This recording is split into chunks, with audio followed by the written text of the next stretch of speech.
కుటుంబ ప్రభుత్వం పరిపాలన ప్రస్తుతానికి అన్ని రకాలుగాను అన్ని విధాలుగాను వాళ్ళు ప్రజలకు ఇచ్చిన హామీలన్నీ నెరవేర్చగలుగుతున్నారు. ఆర్థిక పరమైన విషయాలు కూడా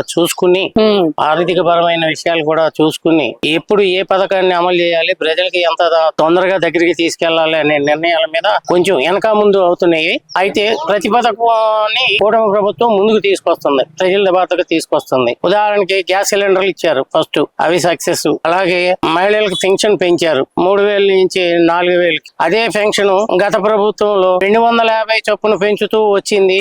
5 సంవత్సరాలకి 3,000 చేశారు. అదే చంద్రబాబు కూటమి ప్రభుత్వంలో ఎట్ ఏ టైం 3,000 నుంచి 4,000 చేసింది. వికలాంగులకి 3,000 నుంచి 6,000 చేసింది.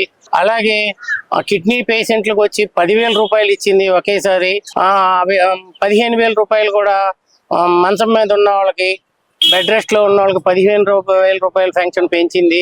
ఇలాగా అన్ని రకాలుగాను కూటమి ప్రభుత్వంలో ఉన్న నాయకులు, అటు బీజేపీ కానివ్వండి, ఇటు టీడీపీ కానివ్వండి, ఇటు జనసేన కానివ్వండి, అందరూ సమీకృతంగా సమిష్టిగా పాల్గొని నిర్ణయాలు తీసుకుని ఆర్థిక పరమైన విషయాలని అందుబాటులో ఆలోచనలు పరంగా చేసి ప్రతి పథకాన్ని ప్రజలకి చేరువుగా తీసుకొస్తున్నారు.